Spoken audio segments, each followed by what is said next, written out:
Hello viewers, இன்னைக்கு நம்ம பார்க்க போறது ஒன் பீஸ் எபிசோட் 1043 பார்ட் 1.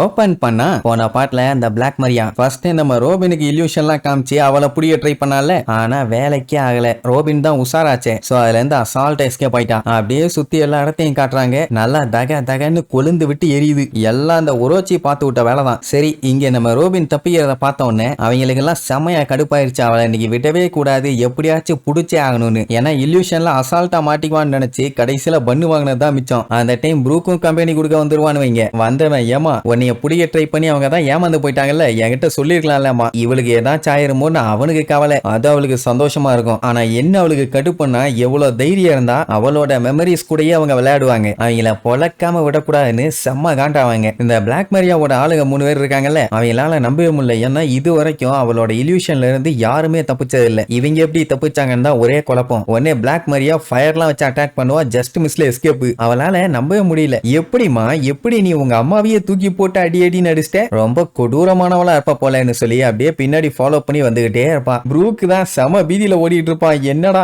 எடா இதுன்னு. அங்க அவ என்னடான்னா, உன்னோட ஃபேமிலி ஃப்ரெண்ட்ஸ்னு எல்லாத்தையுமே அடிச்சிருக்க, உன் உயிர் மேல அவ்வளவு ஆசையா அப்படின்னு அடுத்தடுத்து பேசிட்டே இருக்கும்போது ப்ரூக் இங்க காட்டுக்கு கத்திட்டு இருப்பானா. ஏன்டா நீயும் மாட்டிட்டியான்னு கேட்டா, அதெல்லாம் ஒண்ணு இல்லம்பா சொல்லி வாய மூடல. அதுக்கப்புறம் தான் மாட்டுவான். ஓடிட்டே இருந்தவன் திடீர்னு பார்த்தா நின்னுட்டு இருக்கான். எங்க இருக்கான்னு தெரியல. ரோபினியும் காணும். எங்க வந்து மாட்டிருக்கோன்னு தெரியலையேன்னு சுத்தி முத்தி பார்க்கும் போதுதான் தூரத்துல அவனோட கேப்டன் யோக்கியா பாப்பான். அவ்வளவுதான் அவனுக்கு பயங்கரமா ஷாக் ஆயிரும். என்னப்பா நீ என்ன எலும்பு தோலுமா ஆயிட்ட, என்னாச்சு உனக்கு? நான் திரும்ப வந்துட்டேன், நம்ம க்ரூ மெம்பர்ஸ் எல்லாத்தையுமே கூப்பிடு, ஜாலியா நம்ம கப்பல்ல அட்வென்ச்சர் பண்ணுவோம் அப்படின்னு சொல்லிட்டு இருக்கும் போதே க்ரூ மெம்பர்ஸ் மொத்த பேரும் வந்துருவாங்க. அதுல அவங்க எல்லாம் மொத்தமா சேர்ந்து பாடுவாங்கல்ல, அந்த பாட்டெல்லாம் பெர்ஃபெக்ட்டா பாடுவாங்க. எல்லாம் இப்படி பாடி ஆறத பார்த்தோன்னே ப்ரூக்குக்கு சந்தோஷம் தாங்க முடியல. அவ்வளவுதான் பைய உள்ள மாட்டிட்டான். அப்ப திடீர்னு பாத்தீங்கன்னா சைட்ல பியானோ இருக்குமா, வாசிக்க சொன்ன உடனே சந்தோஷமா உட்காந்து வாசிப்பான். இப்படி அங்க ஒரே இசை மச்சேரி தான், கச்சேரி தான். என்னோட ரொம்ப பைரட்ஸ் கூட நான் மறுபடியும் ஒன்னு சேர்ந்துட்டேன் அப்படின்ட்டு அவன் பாட்டுக்கு வாசிப்பான். அப்ப அப்படியே அவன் கப்பல்ல டிராவல் பண்ண ஞாபகம் வரும். அந்த டைம் தலைவன் உயிரோட தானே இருந்தான். சும்மா மியூசிக்க கொளுத்துன்னு கொளுத்துவான். அது ஒரு அந்த காலம் வசந்த காலம். கட்சியில இப்ப அது நொந்த காலம் ஆயிருச்சு. இவங்க கூடயே லாப்போன்னு சொல்லிட்டு திமிங்கலம் ஒண்ணு வந்து சேர்ந்துக்குச்சு இல்ல. அதுக்கு பாத்தீங்கன்னா நம்ம ஆளுக வாசிக்கிற இசை மேல அவ்வளவு ஒரு ஆசை. அதுவும் நம்ம ப்ரூக் வாசிக்கிறதெல்லாம் காதை தீட்டி வச்சு கேட்கும். எல்லாத்துக்கூடயே நல்லா ஃப்ரெண்ட் ஆயிருச்சு.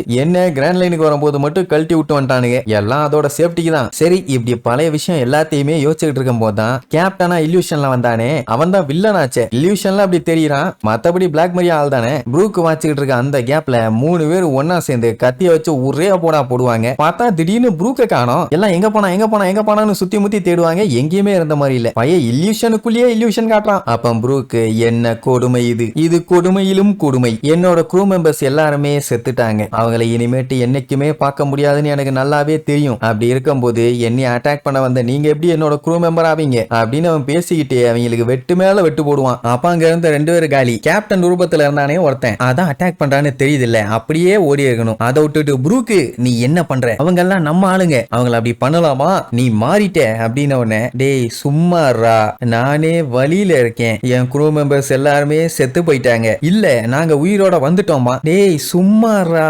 ஆல்ரெடி நானே கவலையில இருந்தேன், திருப்பி வந்து ஏன்டா உசுர வாங்குறீங்க அப்படின்ட்டு சொல்லிட்டு இருக்கும் போதே வெறித்தனமா அட்டாக் பண்ண வரேன்னு கண்டபடி கத்தியில அறுப்பு வாங்கிட்டு போவான். மொத்தமா சோலி முடிஞ்சு. இனிமேட்டு அந்த பிளாக் மரியா யார வச்சு இல்யூஷன் பண்ண போறான்னு தெரியல. மாத்தி எல்லாம் வந்து காமெடி பண்ணிக்கிட்டு எதையாச்சும் இப்படி காட்டுறீங்கன்னா புதுசா அந்த படத்தை காமிங்கப்பா, போர் அடிக்குதுன்னு சொல்லி விழுந்து சிரிப்பான். இதெல்லாம் பார்த்துட்டு பிளாக் மரியா கடுப்பாயி, கொய்யாலைலாம் உங்களை நான் சும்மா விட மாட்டேன்னு பின்னாடி விரட்டுன்னு விரட்டுவான். ஏன் இப்படி மோசமா நடந்துக்கிறான்னு சொல்லிட்டு இருக்கும் போதே ப்ரூக்கு மறுபடியும் பழைய நினைவுகள் எல்லாம் வரும். ஏன்னா மெமரிஸை தூண்டி விட்டு போயிட்டால. அவங்க கப்பல் எப்பவுமே எப்படி இருக்கும்னா, ஜாலியா சரக்கு அடிச்சுக்கிட்டு என்ஜாய் பண்ணிக்கிட்டு எப்பவுமே ஃபன் பண்றது மட்டும்தான் அவனுக்கு வேலை. பைரட்ஸுங்க எல்லாருமே அப்படித்தான் இருக்கானுங்க. பேசாம பைரட் ஆயிடலாமோ?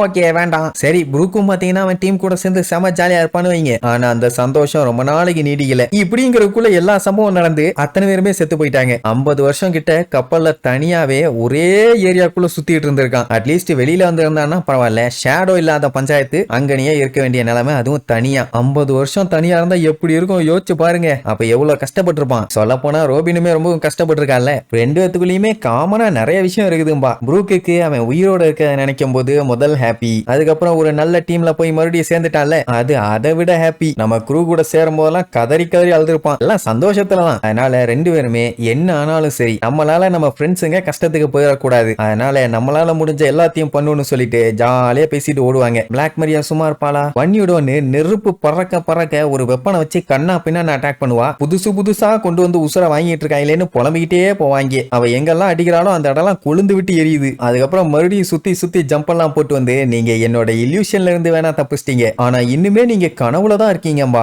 என்ன கனவுன்னு கேட்டா, கைடோவை தோக்கடிக்க முடியுங்கிற ஒரு கனவாமா. மேல நின்னுகிட்டு அவளோட வெப்பனை அந்த ரூம் ஃபுல்லா சுத்தின உடனே எல்லா இடமும் நெருப்பாயிரும், நிக்கிறதுக்கு கூட இடம் இல்ல. ஏன்னா காலை இறக்குனாலே கால அடி விழும். சோ ரோபின் என்ன பண்ணிட்டா, உசாரா ஒரு ஜம்ப போட்டு கையும் தூக்கிக்கிட்டு மேல போயிட்டா. கீழே தானே அட்டாக் பண்ற, மேல போனா என்ன பண்ணுவேன்னு அந்த லூசு தான் விட மாட்டாளே. ரோபின் பார்த்துட்டு, நீ என்ன லூசா, இதே மாதிரி அட்டாக் பண்ணிட்டு இருந்தீங்கன்னா இந்த மொத்த கேசலுமே எரிஞ்சு போயிடும், அதுக்கப்புறம் உட்காந்து கறி எழுதிட்டு இருப்பியா, அறிவு கட்டவள. என்ன எங்க கேசல பத்தி நீ ஏமா கவலைப்படுற, வாய மூடிட்டு சைலண்டா வந்து சரண்டர் ஆயிட்டீங்கன்னா எல்லாமே சுமூகமா முடிஞ்சிடும், உங்களுக்கும் ஷாபு கன்ஃபார்ம். உடனே புரூக்கு பார்த்துட்டு, ஒரு 2 நிமிஷம் நீ இப்படியே புடி, மிச்சம் எல்லாம் நான் பாத்துக்கிறேன்பா. என்னடான்னு கேட்டா, அவ அட்டாக் பண்றது வந்து ஒரு லிவிங் சோல் தானே, அதனால நம்ம பையன் அவனோட சோலை வெளியில கொண்டு வந்து அதோட பாடிக்குள்ள பூந்து வெளியில வருவான். அதான் பையன் ஃப்ரீஸ் பண்ணுவானே, அந்த டெக்னிக் தான் யூஸ் பண்ணுவான். அவ்வளவுதான், வன்னியோட கம்ப்ளீட்டா ஃப்ரீஸ் ஆயிருச்சு. உடனே கடுப்பாய் நம்மளால அட்டாக் பண்ணுவான். மேல இருந்து கீழே நெருப்புல விழ போவாங்க. போச்சு மாட்டிட்டாங்கன்னு பார்க்கும்போது தான் புரூக்கு மறுபடியும் அவன் வித்தை இறக்குவான். அந்த மொத்த இடமுமே அப்படியே ஐஸ் கட்டியா மாறிடும். எங்க வந்து யாருகிட்ட ரோபின்லாம் பார்த்துட்டு அசந்துருவா, புரூக்கே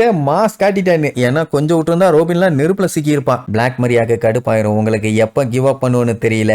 நிக்கோ ரோபினே, உனக்கு இன்னுமே புரிய மாட்டேங்குதே. நிக்கோ ரோபினே, உன்னோட ஃப்ரெண்டு சஞ்சி உன்னைய வித்துட்டு அவன் இங்க இருந்து எஸ்கேப் ஆயிட்டான். சொல்ல போனா நீ தான் என்னோட டார்கெட்னு வேற நான் அவன்கிட்ட சொல்லிட்டேன். ஆனாலுமே உன்னைய கூப்பிட்டு என்கிட்ட காட்டி கொடுத்துட்டு போயிருக்கான். அப்படி இப்படின்னு நைஸா ரோபின மண்டைய கழுவா. அவளுமே அதைத்தான் அப்படியே யோசிச்சு பார்த்துக்கிட்டே இருப்பான். அண்ட் இன்னொரு மேட்டர் என்னன்னா, நம்ம கூட்டத்திலேயே செகண்ட் ஹையஸ்ட் பவுண்டி வச்சிருக்கிறது நம்ம சஞ்சி தான். அவனே உன்னைய கோர்த்து விட்டு போயிட்டானா அப்ப எவ்வளவு வீக்கா இருப்பான்னு யோசிச்சு பாரு. அப்படி இப்படின்னு ஒண்ணு ரோபினும் பயங்கரமா யோசிப்பான். பிளாக் மரியாக்கு சந்தோஷம் தாங்க முடியல. இப்படி ஒரு கேவலமான க்ரூல இருக்கியே, உன்னைய வித்துட்டாங்களே அப்படி இப்படின்னு அவளை எவ்வளவு அசிங்கப்படுத்த முடியுமோ அவ்வளவு அசிங்கப்படுத்திட்டு இருக்கான்னு வைங்க. சரி, இதுக்கப்புறம் நம்மளால இவ கூட சண்டை போட்டு தப்பிச்சாங்களா இல்ல இவகிட்டயே மாட்டிட்டாங்களான்னு அடுத்தடுத்த எபிசோட்ல பார்க்கலாம். டாடா.